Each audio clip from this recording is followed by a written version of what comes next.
selamat malam, salam sejahtera. Terima kasih karena menonton channel Nazilin Unity. Baik, direct to the point, tajuknya malam ini mengejutkan seluruh alam dan manusia termasuk kayangan dan juga malaikat-malaikat.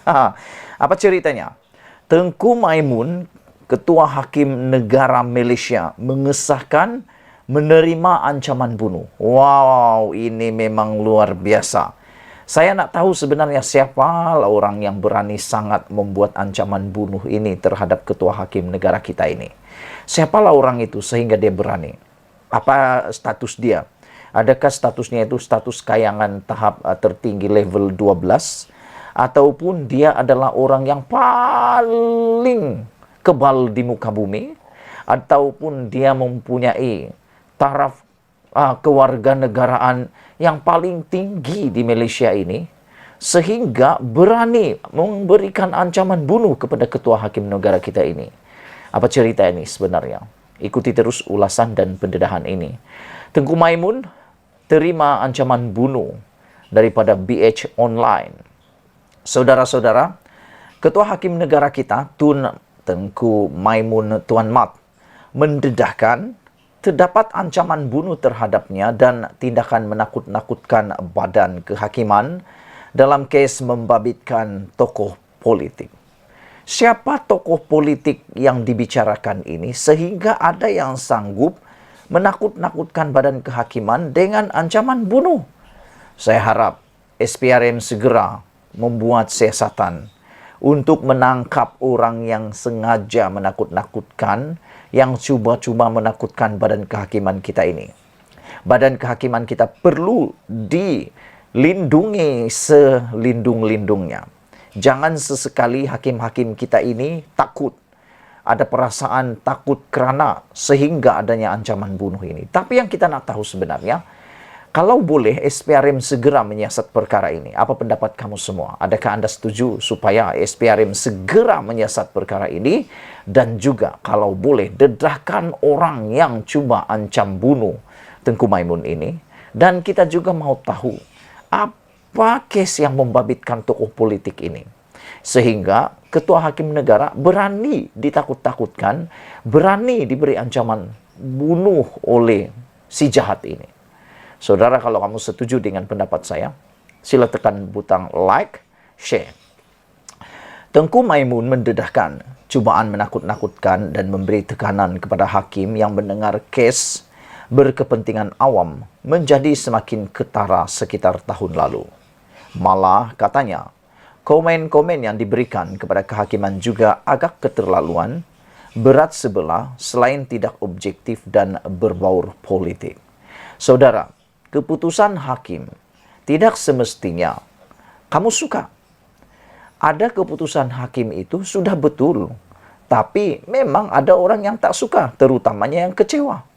Bila sudah kecewa, mulut tak boleh tahan, hati tak boleh tahan, tangan tak boleh tahan, segalanya tak boleh tahan. Disitulah memberikan komen yang keterlaluan terhadap hakim dan juga berat sebelah serta tidak objektif. Biasalah, kalau anda kalah, kalau yang anda sokong itu kalah, pasti anda akan kata tak adil.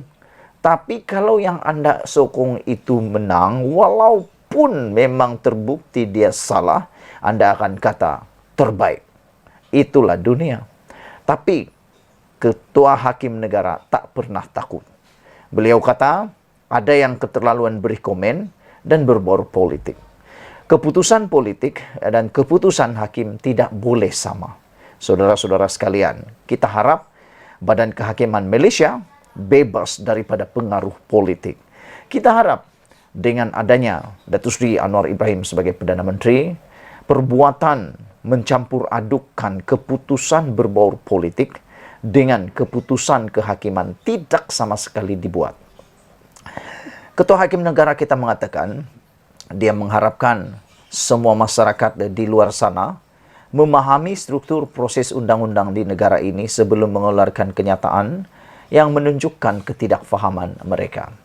Marilah semua rakan-rakan yang ada di Malaysia, termasuk kami, pemerhati-pemerhati politik, pemerhati-pemerhati isu semasa di Malaysia, mari kita cuba memahami struktur proses undang-undang terlebih dahulu di negara kita sebelum kita keluarkan apa-apa kenyataan lebih-lebih lagi yang berat sebelah, berbau politik, keterlaluan, dan jangan sampai ianya memberikan impak negatif kepada negara kita.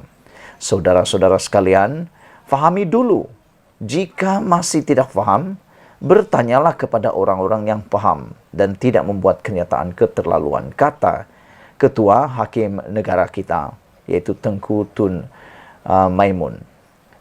Beliau berkata demikian pada sidang media selepas menghadiri majlis tahun perundangan 2023 di Pusat Konvensyen Antarabangsa Putrajaya PICC hari ini.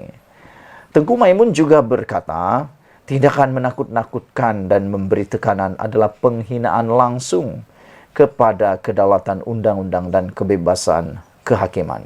Saya setuju dengan apa yang Tengku Maimun katakan. Saya bukan pengamal undang-undang, tetapi logiknya saya sangat mengutuk perbuatan seperti ini. Karena perbuatan ini yang menakut-nakutkan kehakiman, apalagi dengan ancaman bunuh ini satu penghakiman yang paling ketara. Penghakiman langsung kepada kedaulatan, penghinaan langsung kepada kedaulatan undang-undang dan kebebasan kehakiman negara kita. Saya pikir SPRM perlu cepat-cepat menyiasat siapa dalang ancaman bunuh ini, siapa dalang yang membuatkan orang-orang tertentu ini berani sampai keterlaluan melampau. Saya cop ini sebagai melampau. Adakah Anda juga sependapat dengan saya? Adalah tidak baik bagi sesiapa yang cuba memburukkan imej mahkamah dan mencemarkannya melalui kritikan yang tidak adil, berat sebelah hanya kerana mereka tidak menyukai keputusan tertentu, kata Ketua Hakim Negara Malaysia. Selain itu, Tengku Maimun turut mengingatkan hakim-hakim supaya membuat keputusan tanpa rasa takut atau pilih kasih. Inilah yang kita mau. Keputusan seperti inilah yang kita mau, saudara-saudara sekalian. Yaitu keputusan yang tanpa rasa takut dan paling penting adalah tidak pilih kasih. Kerana apa yang diputuskan oleh hakim itu akan menentukan di mana mereka selepas ini. Ada orang kata, netizen kata, hakim-hakim ini bahayanya ialah apa saja keputusan mereka boleh menentukan di mana mereka selepas mati. Adakah pergi surga atau neraka, kata netizen. Kerana sekiranya hakim-hakim ini membuat keputusan dengan pilih kasih, tentulah itu satu dosa yang besar. Kata Tengku Maimun lagi, kebebasan badan kehakiman tidak akan terjejas selagi kes diputuskan tanpa tekanan dalaman maupun luaran. Selagi hakim masih berpegang teguh kepada prinsip itu, saya yakin bahawa kebebasan badan kehakiman akan terus diangkat, kata beliau. Beliau turut mengingatkan bahawa hakim juga perlu membuat keputusan dan menulis penghakiman berdasarkan undang-undang dan bukan untuk mencari populariti. Hakim menulis untuk memaklumkan orang ramai mengenai fungsi kehakiman dan bukan untuk mendapatkan persetujuan daripada sesetengah pihak. Jika hakim memutuskan kes berdasarkan selain daripada undang-undang atau fakta, maka hakim gagal menegakkan kebebasan kehakiman dan kedaulatan undang-undang, katanya. Sekian dulu untuk kali ini. Jangan lupa tinggalkan komen Anda, tekan butang like, subscribe, dan kita jumpa lagi. Bye-bye.